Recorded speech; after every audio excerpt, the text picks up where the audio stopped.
What if I told you there is an entire generation of people who literally do not care if you like them? Not in a rude way, not in a I woke up today and chose violence way, but in a deeply, genuinely, almost philosophically unbothered way. And the wild thing, it's not because they're cold. It's not because something went wrong with them. It's because something went incredibly, beautifully right.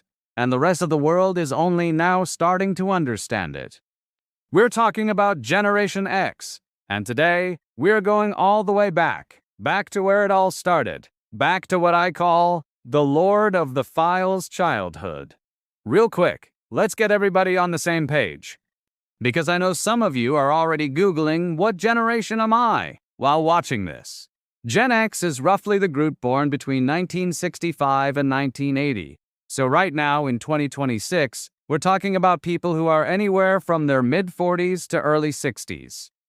They're your older siblings, your parents, your bosses, that one coworker who never freaks out during a company crisis and everyone else is like, "How are you so calm right now?"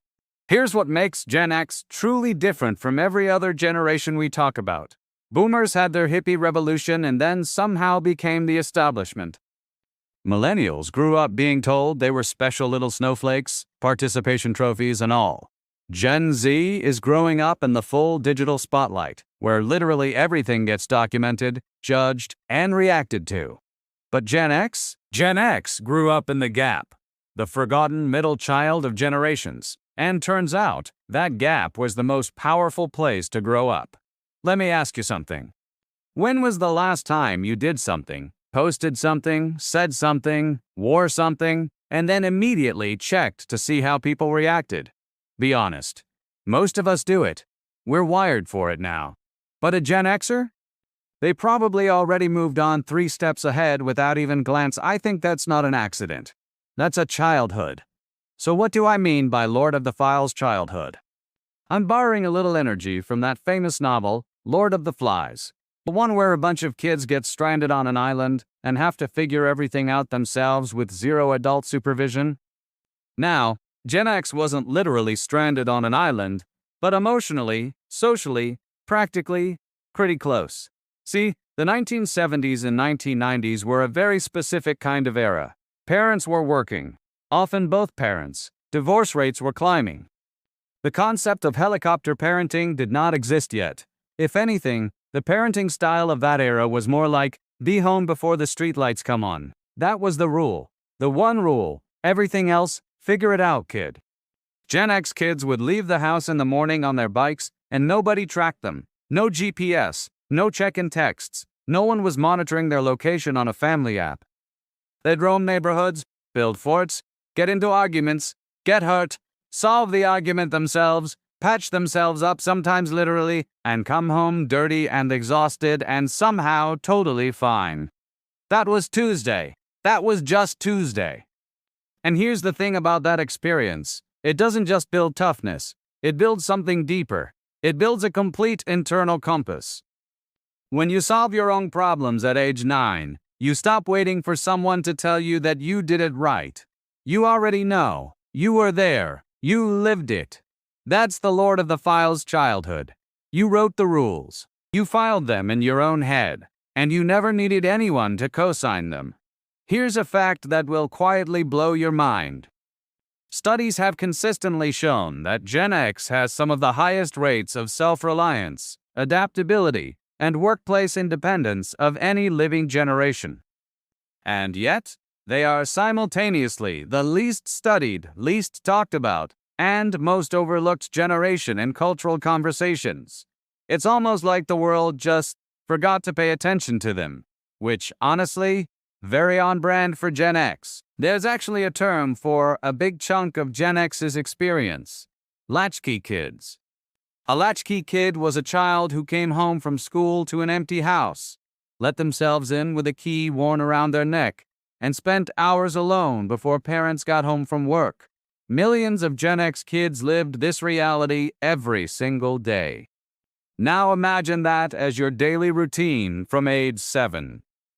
You come home, you make your own snack, probably something that would horrify today's nutritionists. like a bowl of cereal at 4 p.m. or a butter sandwich. Let's be real. You do your homework without anyone reminding you. You handle it if something goes wrong in the house. And you keep yourself company for hours. In silence. Or with the TV on. Usually with the TV on. That silence, that long, uninterrupted, unsupervised silence, is where something profound happened. That is where Gen X learned to sit with themselves. To be okay in their own company. To have an internal world rich enough that they don't need constant external stimulation to feel okay. And that, right there, is the root of why they don't need your validation. They learned, through repetition and necessity, that their own presence is enough. Compare that to 2026. We have grown adults who literally cannot sit in a waiting room for 5 minutes without pulling out their phone. The silence is terrifying to us now. But to a Gen Xer, the silence is just Tuesday again. Think about this for a second. The same generation that survived childhood with 0 structured playdates, 0 participation trophies, and 0 emotional check-ins from teachers is now running companies, raising families, and navigating a world that has completely transformed 3 times over in their adult lives. And most of them are doing it without a therapist posting their journey on Instagram. I'm not saying therapy is bad. Please go to therapy. I'm saying Gen X processes differently, internally, quietly, efficiently. Let's talk about something that doesn't get enough credit in this conversation. Television. Before you laugh, hear me out. For many Gen X kids, the TV wasn't just entertainment. It was essentially a co-parent. I know that sounds wild in 2026, but at the time, this was just life. The shows Gen X grew up watching were not soft. They were not sanitized.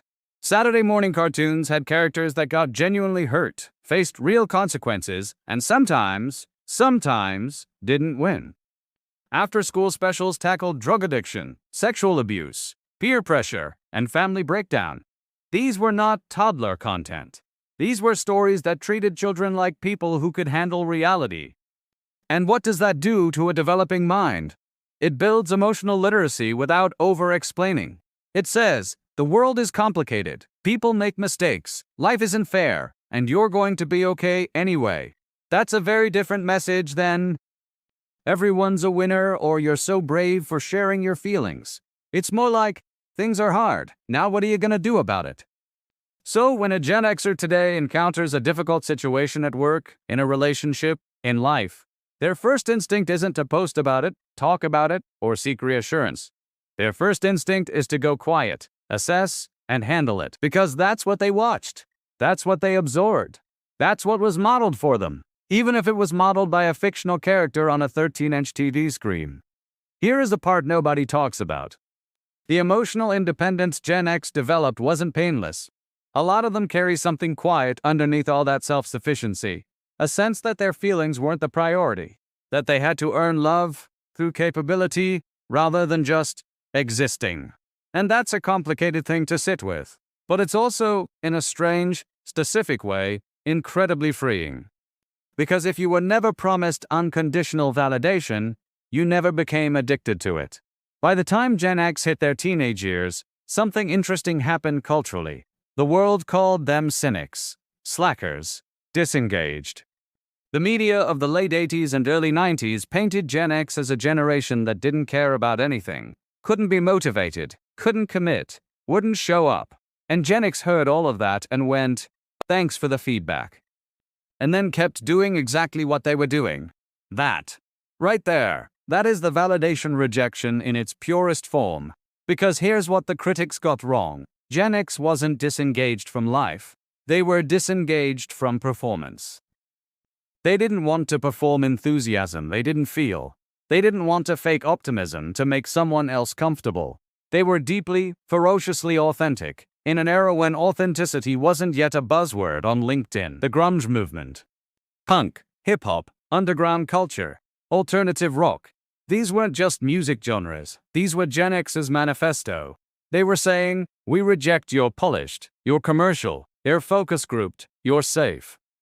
We're going to be real, even if real is messy, and loud, and uncomfortable. And the world called them cynics for it. And they didn't care. Because of course they didn't. Fast forward to 2026. We are living in a world where everyone is performing something online. We perform happiness. We perform grief. We perform our workouts, our meals, our spiritual journeys. The validation economy is worth billions of dollars. Likes, shares, comments, follower counts. These are the new currency of self-worth for a huge chunk of the population. And Gen X is watching all of it with this very specific look on their face. Look, slightly raised eyebrow, small, tired smile. We've seen this before. Let's get into the real meat of this. Why does validation rejection matter in 2026? Because we are, statistically, clinically, measurably, in a mental health crisis that is deeply tied to external validation. Anxiety is at record highs. Depression in young adults is at record highs. And a significant portion of that is linked to what researchers now call approval dependency, the psychological state of needing external feedback to feel okay about yourself. Gen X didn't have the infrastructure for approval dependency. Their parents weren't handing out gold stars. Their teachers weren't sending home behavior charts with smiley faces. The neighborhood wasn't watching them perform for applause. They just existed. And in existing without an audience, they accidentally developed something that psychologists today are actively trying to teach people as a skill: internal locus of control. The belief that your outcomes are determined by your own actions, not by other people's opinions of you. Studies from institutions like the American Psychological Association have noted that people with a strong internal locus of control tend to experience less anxiety, more resilience, and greater life satisfaction. Gen X accidentally stress-tested this concept for 40 years, and the results are in. It works. Now here's the part that gets a little uncomfortable. A lot of us, Millennials, Gen Z, and honestly some Boomers too, have been told our whole lives that wanting validation is a problem to be fixed, that needing reassurance is weakness. And that's actually not what I'm saying here. Human beings are social animals. Wanting connection, wanting to be seen, that's not pathological. That's human. The question is whether that need has become a dependency, whether you literally cannot function, make a decision, or feel okay about yourself without someone else's thumbs up. And that's the lesson Gen X carries in their bones without ever having read a self-help book about it. Though I'm sure some of them have read the self-help books, with appropriate skepticism. Here's a question I want you to actually sit with. If all your social media disappeared tomorrow, no metrics, no comments, no likes, would you still do the things you do? Would you still dress the way you dress, say the things you say, share the things you share?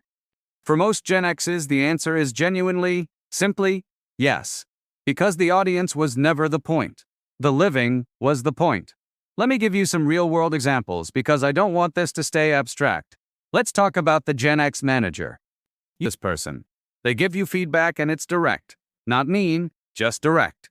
Here's what you did well, here's what needs to change. Go do the thing. No lengthy emotional debrief. No checking in on your feelings about the feedback. And you, if you're a millennial or Gen Z, walk away slightly rattled going, but did they like what I did? The Gen Xer has already moved on to the next task. They weren't withholding warmth. They just genuinely don't understand why you need the emotional garnish on top of perfectly clear information. Or, let's talk about social media. Gen X as a group has the most complicated relationship with social platforms of any generation. Many of them use it, but you'll notice something. They don't post every meal. They don't document their mental health journey in real time. They don't share their location. They'll drop a genuinely funny observation, get 12 likes, and feel absolutely complete about that interaction. 12 likes! And they're good? They're done. They went back to watching their show. Or think about Gen X parents. Research actually shows Gen X parents trend toward a style that balances warmth with independence. They are more likely than Boomer parents to express emotion and validate their children's feelings, But they're also more likely than millennial parents to let children work through problems independently. They took the best of what they lacked and filtered out the worst of what they experienced. That's not cynicism, that's wisdom. I want to tell you something that might reframe your entire understanding of what needing validation actually means. Approval dependency isn't just about Instagram likes. It shows up in every corner of your life, in whether you can make a career decision without crowdsourcing opinions first, and whether you can end a relationship that isn't working without needing everyone around you to agree it's the right move, in whether you can have a belief that's unpopular and hold it anyway.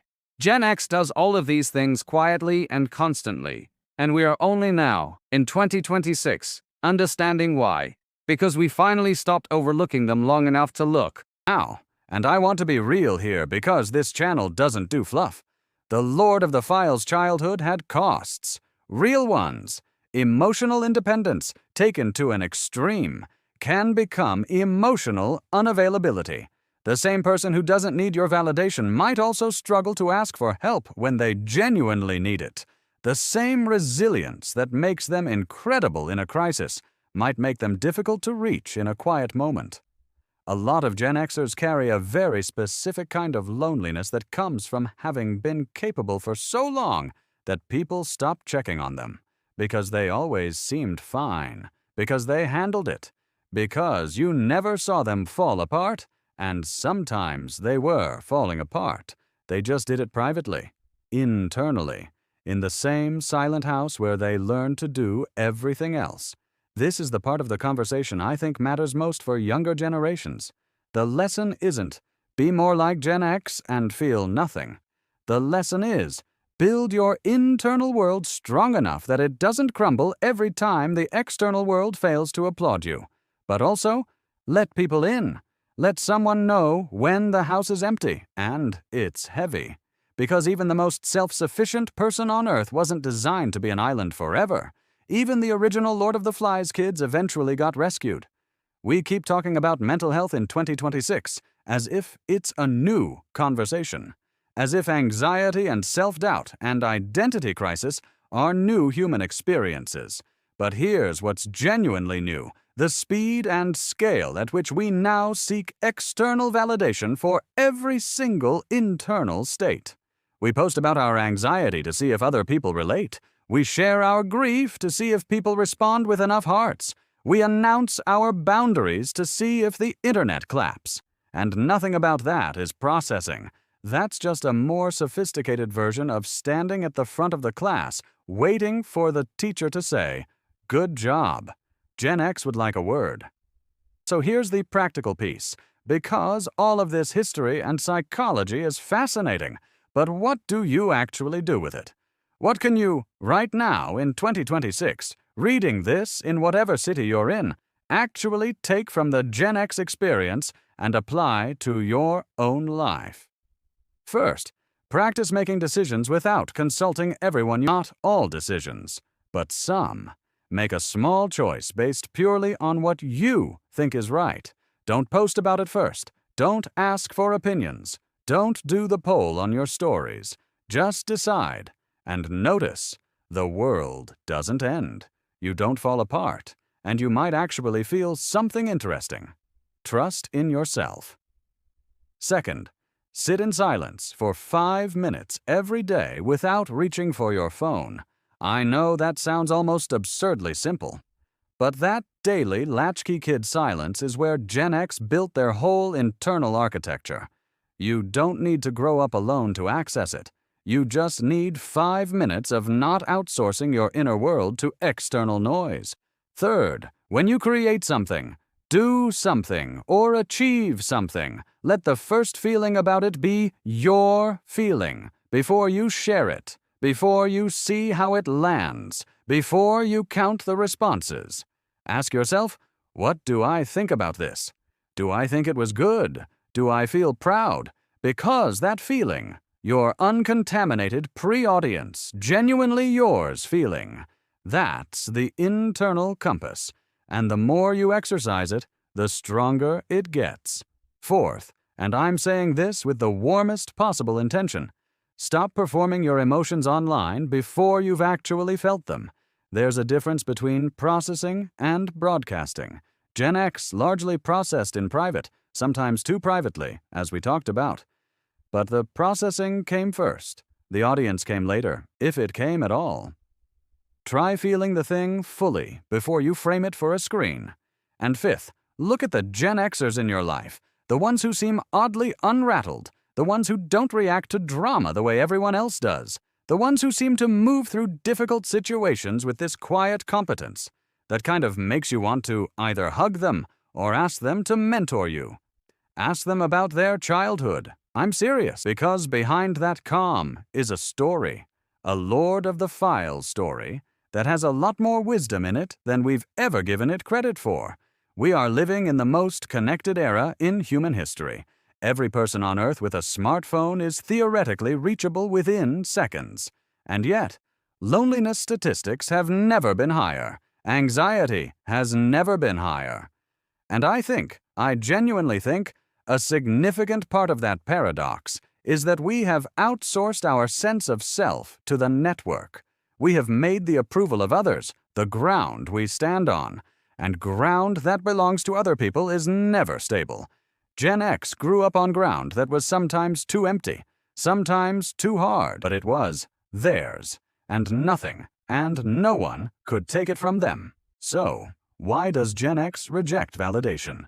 Because they never got addicted to it in the first place. Not because they're better than anyone, not because their childhood was perfect. It was often lonely, often unsupervised, often a lot for a small person to carry. But because the particular shape of their growing up wired them, accidentally and permanently, toward the internal rather than the external. They are the Lord of the Files generation. They wrote their own rules, filed them in their own heads, governed themselves across long, empty afternoons with nobody watching. And what came out the other side is a generation of people who, in 2026's infinite noise machine, are genuinely, structurally not waiting for the applause to know they did okay. And honestly, in a world that is increasingly loud and increasingly anxious about being seen, that might be the most radical thing you can be. A person who already knows they're enough before the likes come in, before the comments load, before anyone else has had a chance to weigh in. A person who learned that lesson on a Tuesday afternoon in an empty house, with a key around their neck, a butter sandwich, and the quiet certainty that they could handle whatever came next. Gen X didn't get a participation trophy. They got something better. They got themselves. And they're not asking for your opinion about it. But maybe, just maybe, we should be taking notes. All right, if this video made you think, made you laugh, or made you think about calling that one Gen X person in your life who never seems rattled, hit that subscribe button. Seriously, we dive into these kinds of deep, honest, human conversations every single week. Generational psychology, cultural shifts, the stuff that actually shapes who we become. We cover all of it right here, and if you want to go even deeper, the notification bell is your best friend, because the next video, it's going to make this one look like a warm-up. Drop a comment below. Tell me which generation you are, and tell me honestly, do you struggle with needing validation? I read every single one, and I'll see you in the next one.